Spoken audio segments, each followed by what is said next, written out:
everyone, it's Deborah. Today we're going to talk about what it was like when I was 16 to 18. I was engaged to my boyfriend at the time, and I was in high school. He was like 2 years ahead of me. So when we would go out every night, from the time I was 16 to 18, we went out every night. Now, we both held down 2 jobs. He worked at Film Decks. It was like a security place that would put security cameras up in D.C. And then at night, he would work at Memco at Fairfax Circle, changing tires. Now, I worked for Fairfax County Fire and Rescue. I got out of school at noon, then went to the Massey building, the bottom floor.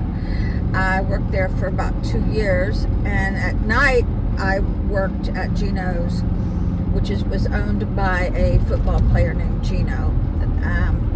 I worked at the Fairfax Circle.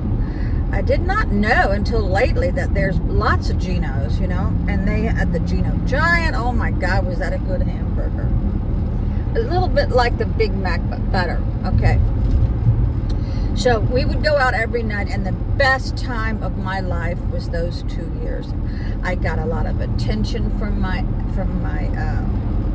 boyfriend at the time. I had my own car at 16. I had a 66 289 convertible metal flake green, and I paid for my own Kreger's, and I had my own Mickey Thompson's, and I had a Holly 4-barrel. And some nights we would go out in my car, some nights we would go out in his 71 red Nova. We were probably the only 2 people in our high school that actually paid for our cars without any help from our parents, right? I remember my car payment was $50 a month, and we would cruise listening to Three Dog Night, Sticky Fingers, Temptations, a lot of Temptations, Creedence Clearwater. So music was part of our repertoire. I mean, the 8-track was running all the time, and the first thing I ever bought for my car was an 8-track stereo. So yeah, and everybody always, everybody smoked back then, and you'd have to take your little matches and stick it underneath the 8-track sometimes to get it, the tape to get in there and wedge it to make sure it would play. And so I bet you I played those 8 tracks, 1,000 times, because music was the best part of my life back then. Yeah. So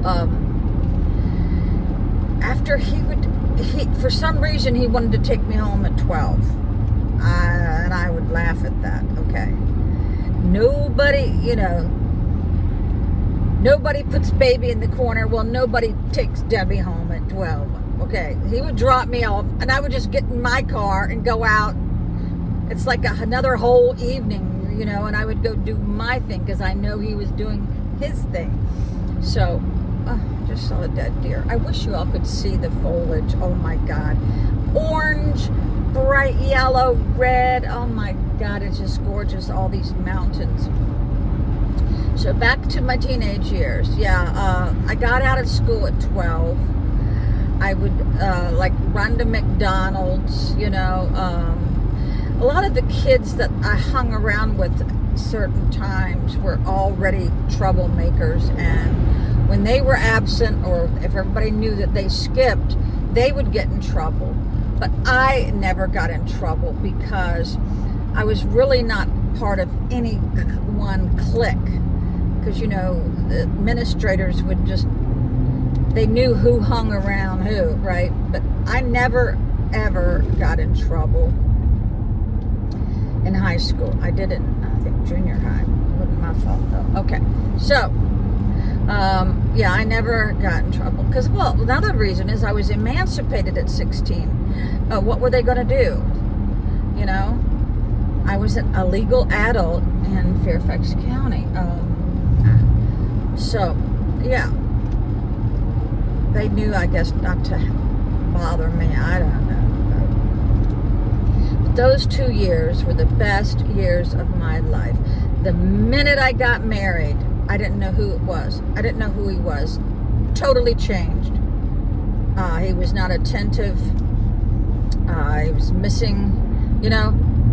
The second we walked down the aisle, it's like a light bulb just went off. Oh my God. I think this happens to a lot of people.